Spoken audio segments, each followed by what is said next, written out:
इंदौर के ट्रांसपोर्ट कारोबारी राजा रघुवंशी की मेघालय के शिलांग में हुई हत्या के मामले में पुलिस ने इस मामले में 790 पन्नों की चार्जशीट दाखिल कर दी है। इस मामले में राजा रघुवंशी की पत्नी सोनम रघुवंशी और 4 अन्य आरोपी अभी भी जेल में हैं। वहीं 3 अन्य आरोपी को जमानत मिल चुकी है और अब सोनम की जमानत के लिए भी कोशिशें की जा रही है। दरअसल इस पूरे मामले को लेकर राजा रघुवंशी के भाई विपिन रघुवंशी ने मीडिया से बातचीत की और कुछ चौंकाने वाले खुलासे किए।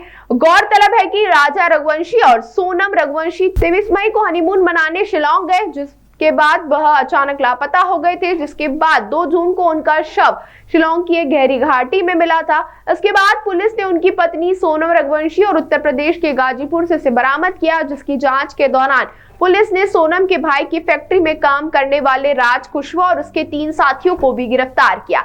इसके अलावा सोनम को इंदौर में फ्लैट किराए पर दिलाने वाले ब्रोकर शिलांग जेम्स, फ्लैट मालिक लोकेंद्र सिंह और बिल्डिंग के चौकीदार बलबीर को भी इस हत्याकांड में गिरफ्तार किया था। हालांकि इन तीनों को बाद में जमानत मिल गई थी। इस मामले में विपिन रघुवंशी ने बताया कि चार्जशीट में सभी आरोपियों के नाम शामिल है और उन्हें उम्मीद है कि इस मामले में जल्द से जल्द न्याय मिलेगा। उन्होंने इस बात पर भी चिंता जताई कि कुछ आरोपियों को जमानत मिल चुकी है और अब मुख्य आरोपी सोनम को भी जमानत दिलाने के लिए प्रयास किए जा रहे हैं। उन्होंने कहा कि उनका परिवार इस लड़ाई में पूरी तरह से जुटा हुआ है ताकि राजा रघुवंशी को न्याय मिल सके। विपिन का कहना है कि उनके द्वारा भी जमानत के मामले में आपत्ति दर्ज कराने की तैयारी कर ली है और उन्होंने कहा कि सरकार और जांच एजेंसियों से उन्हें न्याय की उम्मीद है। वहीं अब सबकी निगाहें कोर्ट के फैसले पर टिकी हैं। नहीं, देखिए, अभी इसमें जैसे कि जिस प्रकार से 3 लोगों को जमानत इसमें मिली जो थी, तो इससे कहीं ना कहीं इसमें केस में हमको लग रहा है तो कहीं ना कहीं इसमें कुछ थोड़ी कमजोर हो सकती है और सोनम को जमानत इसमें कहीं ना कहीं इसमें राहत मिल सकती है इसके बारे में। क्या उसका बेनिफिट्स मिलेगा, ऐसा लगता है आपको?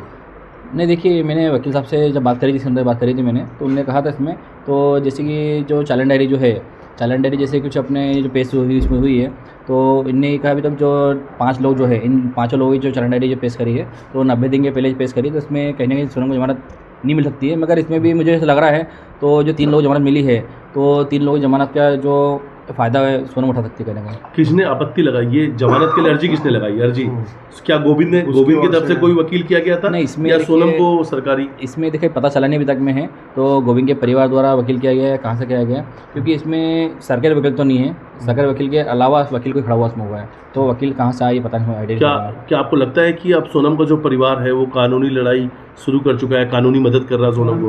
नहीं, देखिए, कानूनी लड़ाई जो सोनम के परिवार द्वारा जो सोनम को जमानत दिलाने के लिए जो लगे हुए लोग हैं, तो इसमें कहने के तो ये लोग जमानत के लिए लगे हुए हैं और किस प्रकार से काम कर रहे हैं अभी तक पता चला नहीं हमारे को है। और ये चीज़ ज़रूर है इसमें है, तो इनका परिवार जो है पहले से और अब में जो बहुत फ़र्क आ गया है और पहले और अब में जो है, मतलब इस प्रकार से गोविंद ने बोला था राजा के लिए वकील करने के लिए, बाकी अब जो है सब जगह प्रकार से इसमें अब धोखा मिल रहा है और अब गोविंद का परिवार जो है हम लोगों से पूरा नाता तोड़ चुका है। क्या गोविंद का जाना हुआ था क्या शिलांग इस पूरे केस से बातचीत करने के लिए, वकीलों से बातचीत करने के लिए? इसमें देखिए, मैंने मतलब जब पूछताछ करी थी मैंने, तो मुझे इस बारे में मालूम पड़ा नहीं अभी तक में, तो गोविंद वहाँ पे आया नहीं आया है इस बारे में। गोविंद या उसका परिवार सीधे तौर पर मदद कर रहा है, ये लग रहा है आपको? हाँ, देखिए, मदद तो परिवार का कर रहा है, क्योंकि जिस प्रकार से अभी तक में सोनम से जो बातचीत हो रही होगी जेल से, तो कहीं ना कहीं तो बातचीत द्वारा जो है मदद मिल रही इसको है सोनम को, जब इस प्रकार से वकील करिए उसके लिए। क्या सोनम की जमानत पे आप लोगों ने भी आपत्ति की तैयारी की है? आपत्ति लेंगे सोनम के लिए जमानत के लिए जो हम लोग जो आपत्ति जो लगा सकते हम लोग हैं, वो आपत्ति हम लोग लगाई वहाँ पे है। अब उस आपत्ति के हिसाब से देखते क्या होता है आगे। क्या आपत्ति के लिए आप वकील से बात हो गई आपकी? हाँ, वकील से बातचीत हो गई हमारी है और वकील साहब ने जो है आपत्ति लगा दी वहाँ पे। सोनम जैसे बताया, बात करने में आया था कि सोनम को 3 बार मौका मिलता है हफ्ते में फ़ोन पर बात करने का और वो उन फ़ोन कॉल का इस्तेमाल कर रही है, तो आपको लग रहा है घर पे ही बात चल रही होगी या फिर?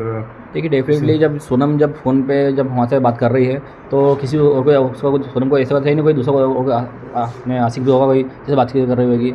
रात कुछ जेल के अंदर बंद है, सोनम बातचीत करेगी, माता पिता से बातचीत करेगी, वो खुद कहेगी वो जो चीज़ उन्हें गलती करेगी, किसी बात में बोल रही है घर वाले से भी मेरे से गलती होगी, छुड़वा लो मुझे, इस प्रकार बातचीत कर रही होगी वो। और गोविंद का परिवार जो बोलता है बोले हम लोग बातचीत अभी नहीं कर रहे हैं सोनम से, बाकी ये सब बात झूठ बातें हैं। सोनम जो से बातचीत भी कर रही है और गोविंद का परिवार जो है उसको सपोर्ट भी कर रहा है। सोनम की जमानत को लेकर आप और आपका पूरा परिवार कितना चिंतित है?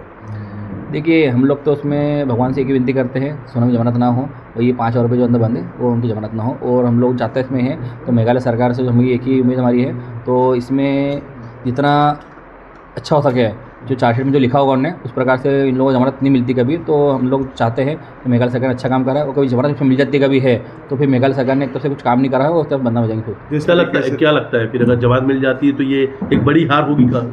देखिए, इसमें हमारी हार से ज़्यादा तो इसमें मेघालय सरकार की हार ज़्यादा होगी सोनम की जमानत मिलने से। आपको क्या लगता है जिस तरीके से 700 पन्ने से ज़्यादा की चार्जशीट बनाई है, बहुत बारीकी से इन्वेस्टिगेशन किया है, इस पूरे इन्वेस्टिगेशन में कहीं ना कहीं आपके पूरे परिवार ने भी साथ दिया है, तो सोनम को जमानत मिलना काफ़ी मुश्किल है? गवाह भी कितने हैं इसमें? नहीं, देखिए अभी तक जहाँ तक मुझे लग रहा है सोनम की जमानत नहीं मिलेगी इसके अंदर। बाकी जमानत मिलती कभी है तो हम लोगों से हार से ज़्यादा जो है मेघालय सरकार के हार से ज़्यादा। कितने गवाह हैं इस पूरे केस में? नहीं, इसकी भी मुझे बताया नहीं हुई, चार्जशीट में पढ़ी नहीं हुई, चार्जशीट मैंने पढ़ी नहीं हुई मैंने भी है। अभी चार्जशीट मुझे 25 तारीख के बाद मिलेगी तो उसके बाद बता पाऊँगा आगे क्या चीज़ है। तो आज आप लोग एक एक पल का अपडेट ले रहे हैं क्या कोर्ट से जुड़ा हाँ, हुआ? इसमें अभी जो है मुझे सारी जानकारी मुझे मिलती रहती है और वकील से मैं बातचीत करता रहता हूँ।